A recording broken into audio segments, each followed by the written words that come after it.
새벽 예배 자리에 나오신 성도님들을 주님의 이름으로 축복합니다. 다 함께 사도신경 낭독하심으로 신앙 고백 드리겠습니다.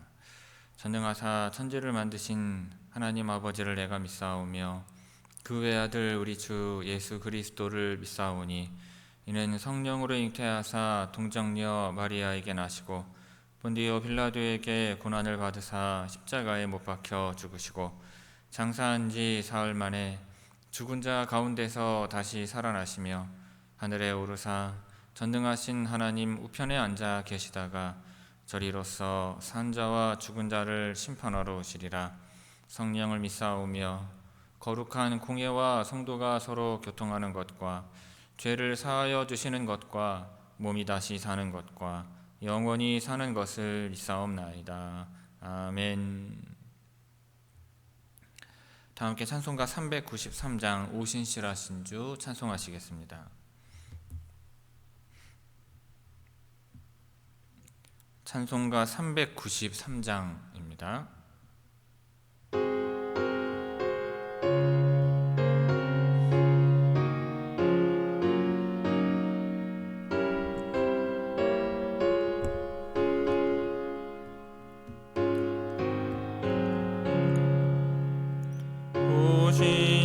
신실하신 주 내 아버지여 늘 함께 계시니 두려움 없네.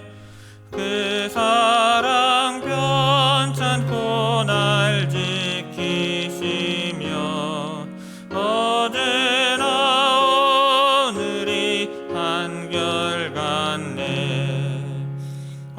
신실하신 주, 오 신실하신 주, 날마다 자비를 베푸시며 일용할 모든 것 내려주시니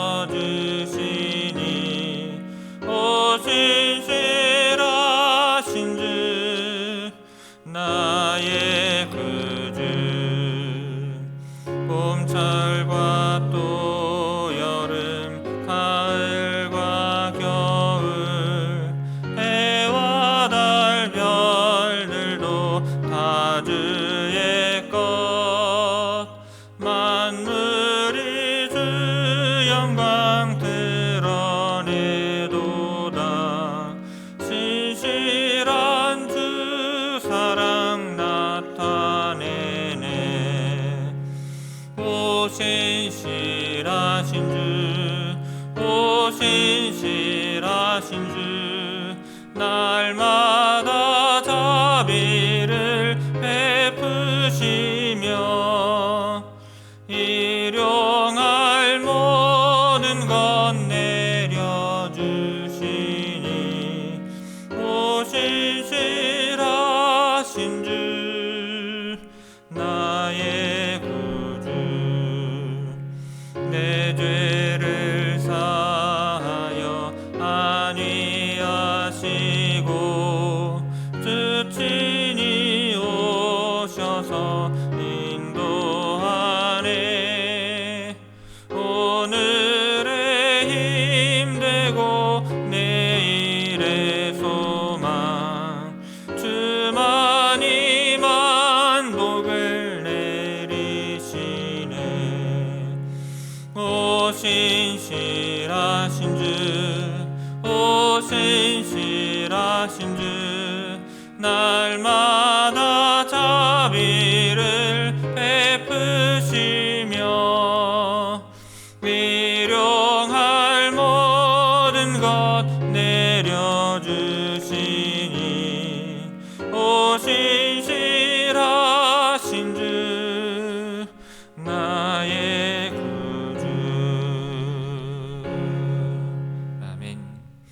오늘 새벽 우리에게 주시는 하나님의 말씀은 로마서 3장 1절에서 8절까지의 말씀입니다.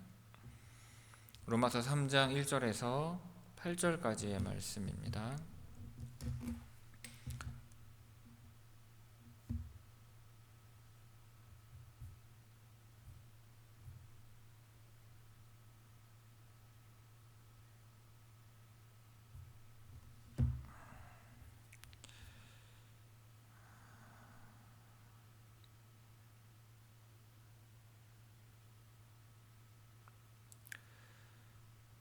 9절까지 말씀 보겠습니다. 3장 1절에서 9절입니다. 제가 봉독하겠습니다. 그런즉 유대인의 나음이 무엇이며 할례의 유익이 무엇이냐? 범사에 많으니 우선은 그들이 하나님의 말씀을 맡았음이니라. 어떤 자들이 믿지 아니하였으면 어찌하리요? 그 믿지 아니함이 하나님의 미쁘심을 패하겠느냐? 그럴 수 없느니라. 사람은 다 거짓되되 오직 하나님은 참되시다 할지어다. 기록된 바 주께서 주의 말씀에 의롭다함을 얻으시고 판단 받으실 때 이기려 하심이라 함과 같으니라. 그러나 우리 불의가 하나님의 의를 드러나게 하면 무슨 말 하리요? 내가 사람의 말하는 대로 말하노니 진노를 내리시는 하나님이 불의하시냐? 결코 그렇지 아니하니라. 만일 그러하면 하나님께서 어찌 세상을 심판하시리요? 그러나 나의 거짓말로 하나님의 참되심이 더 풍성하여 그의 영광이 되었다면 어찌 내가 죄인처럼 심판을 받으리요? 또는 그러면 선을 이루기 위하여 악을 행하자 아니하겠느냐? 어떤 이들이 이렇게 비방하여 우리가 이런 말을 한다고 하니 그들은 정죄받는 것이 마땅하니라. 그러면 어떠하냐? 우리는 나으냐? 결코 아니라. 유대인이나 헬라인이나 다 죄 아래에 있다고 우리가 이미 선언하였느니라. 아멘. 이 새벽 말씀을 통해 주시는 은혜가 충만하게 임하기를 바랍니다. 자, 오늘 본문은 유대인에게 주어진 특권이 하나님의 신실하심을 바꾸지 못하며 인간의 불의함이 오히려 하나님의 의를 드러내는 역설적인 상황을 설명을 합니다. 바울은 어떠한 상황에서도 인간의 죄가 하나님의 공의로운 심판을 피할 수 없음을 말을 합니다. 1절 2절 말씀 보겠습니다. 제가 읽겠습니다. 그런즉 유대인의 나음이 무엇이며 할례의 유익이 무엇이냐? 범사에 많으니 우선은 그들이 하나님의 말씀을 맡았음이니라. 자, 이 단락은 사도 바울이 앞서 유대인이든 아니든 모든 사람이 하나님 앞에서 똑같은 죄인이라는 사실을 논증하는, 뒷받침하는 내용입니다. 자, 바울의 이러한 주장에 대해서 사람들은 속으로 다음과 같은 질문을 떠올렸을 것입니다. 그러면 유대인으로 태어난 것이 아무런 소용이 없다는 말이냐? 근데 바울은 바로 이러한 예상 질문에 대답을 하는 방식으로 이야기를 풀어갑니다. 자, 1절에서 그런즉 유대인의 나음이 무엇이며 할례의 유익이 무엇이냐라는 질문을 먼저 던집니다. 자, 이것은 유대인으로서의 특별한 지위나 할례라고 하는 종교적인 의식이 과연 어떠한 가치가 있는지를 묻는 것입니다. 자, 이에 대해 바울은 유익이 없다고 말하지 않고 오히려 범사에 많으니라고 대답을 합니다. 유대인에게는 여러 면에서 좋은 점이 많다는 뜻입니다. 그중 가장 중요하고 첫 번째가 되는 유익을 설명을 하는데 그것은 2절을 보면 우선은 그들이 하나님의 말씀을 맡았음이니라 라고 말합니다. 자, 여기에서 하나님의 말씀은 구약 성경 전체죠. 즉 율법과 예언자들의 글을 가리킵니다. 자, 하나님께서는 세상 모든 민족 가운데 특별히 이스라엘 백성을 선택하셔서 당신의 뜻과 계획이 담긴 소중한 말씀을 맡기셨습니다. 이것은 마치 왕이 아주 중요한 비밀 편지를 다른 누구도 아닌 가장 믿는 신하에게 맡기는 것과 같은 큰 영광이자 특권이었습니다. 따라서 유대인의 특별함은 혈통이나 할례 그 자체가 아니라 하나님의 계시를 가장 먼저 받아 지키고 전할 책임을 받은 데 있었던 것입니다. 3절 4절 말씀 보도록 하겠습니다. 제가 읽겠습니다. 어떤 자들이 믿지 아니하였으면 어찌하리요? 그 믿지 아니함이 하나님의 미쁘심을 패하겠느냐? 그럴 수 없느니라. 사람은 다 거짓되되 오직 하나님은 참되시다 할지어다. 기록된 바 주께서 주의 말씀에 의롭다함을 얻으시고 판단 받으실 때 이기려 하심이라 함과 같으니라. 자, 이 단락은 유대인이 하나님의 말씀을 맡았다는 특권에도 불구하고 그들 중 일부가 믿지 않았다면 어떻게 되느냐는 질문으로 시작을 합니다. 바울은 이 질문을 3절에서 어떤 자들이 믿지 아니하였으면 어찌하리요? 그 믿지 아니함이 하나님의 미쁘심을 패하겠느냐라고 표현을 합니다. 자, 여기에서 하나님의 미쁘심이란 하나님의 신실하심, 즉 당신의 약속을 언제나 지키시는 변함없는 성품을 의미합니다. 즉 사람의 배신이 하나님의 약속을 무효로 만들 수 있느냐고 묻는 것입니다. 이에 대해 바울은 아주 강하게 그럴 수 없느니라 라고 대답을 합니다. 사람의 불성실함이 하나님의 성실하심에 흠집을 낼 수 없다는 뜻입니다. 그러면서 사람은 다 거짓되되 오직 하나님은 참되시다 라고 하는 중요한 원칙을 선언합니다. 이것은 세상 모든 사람들이 약속을 어기고 거짓말을 한다 해도 하나님 한 분만큼은 언제나 진실하시고 믿을 수 있는 분이라는 의미입니다. 하나님의 진실하심은 사람의 행동에 따라 변하는 상대적인 것이 아니라 절대적인 기준입니다. 바울은 이 주장을 뒷받침하기 위해서 구약 성경 시편의 한 구절을 인용을 해요. 이 구절은 다윗 왕이 죄를 지은 뒤 자신의 잘못을 인정하며 주께서 주의 말씀에 의롭다함을 얻으시고 판단 받으실 때 이기려 하심이라 라고 고백한 내용입니다.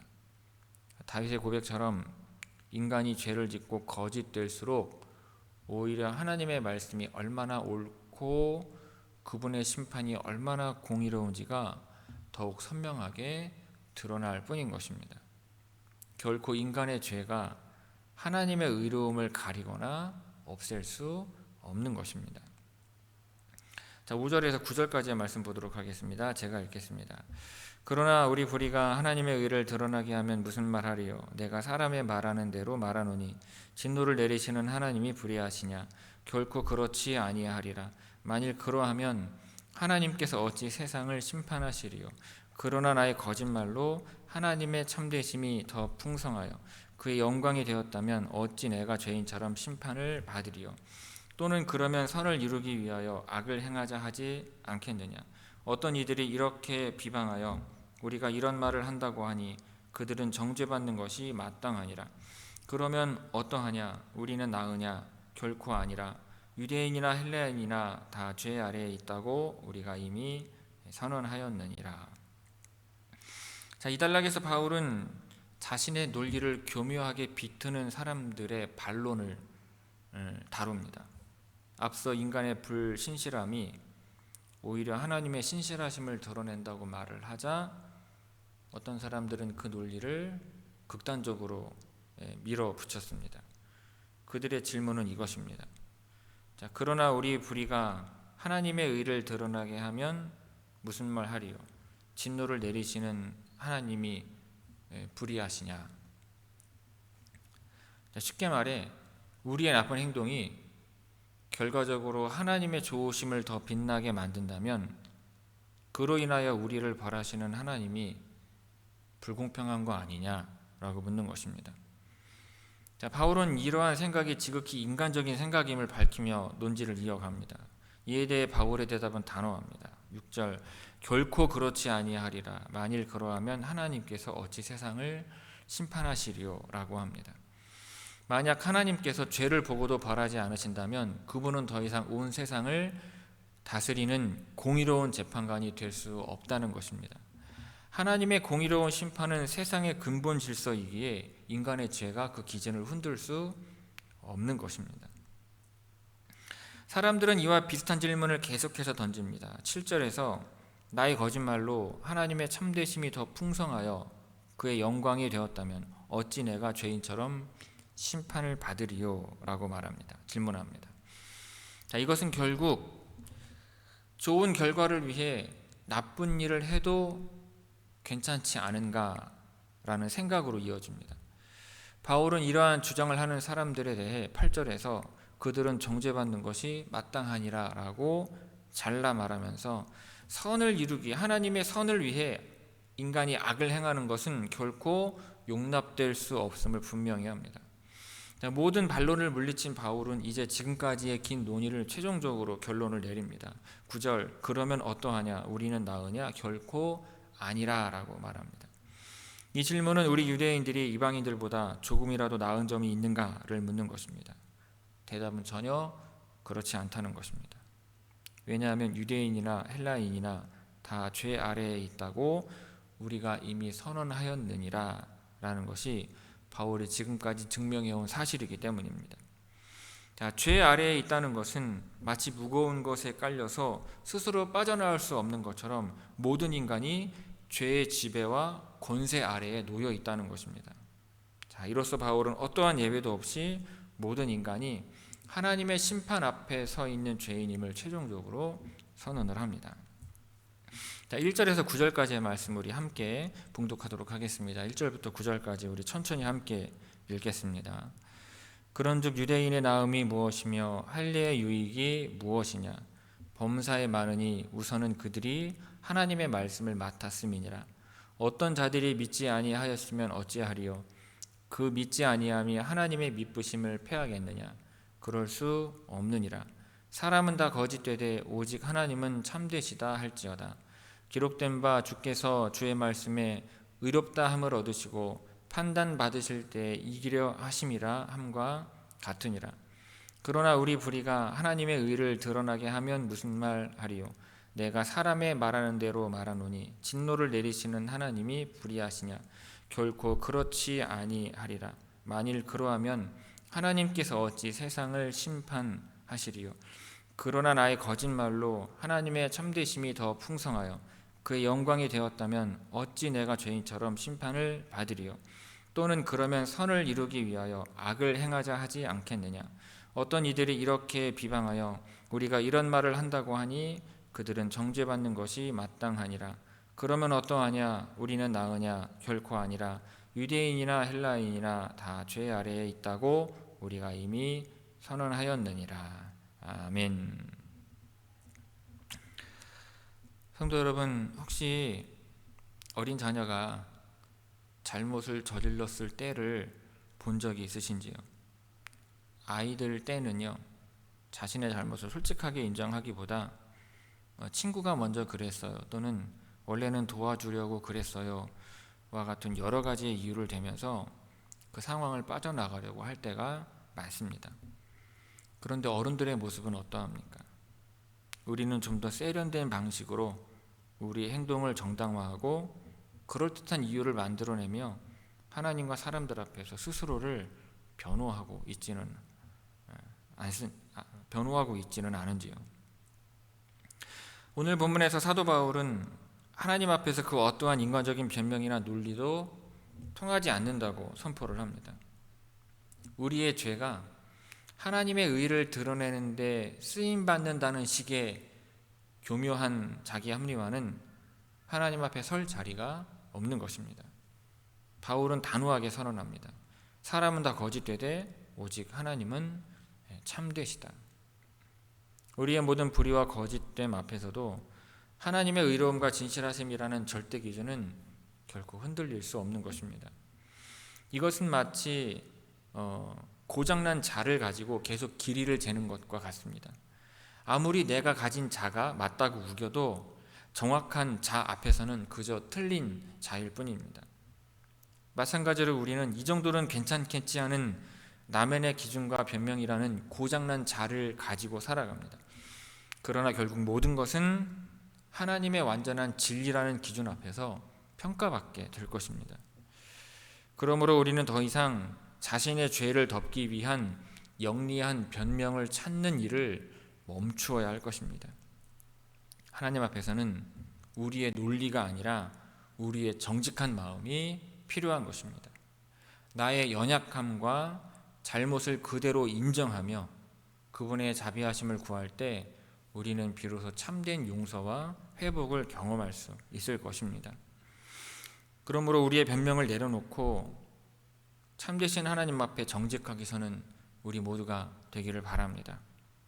그때 하나님께서 우리를 긍휼로 만나주시고 진리 안에서 참된 자유를 누리게 하여 주시기를 주님의 이름으로 축원을 드립니다.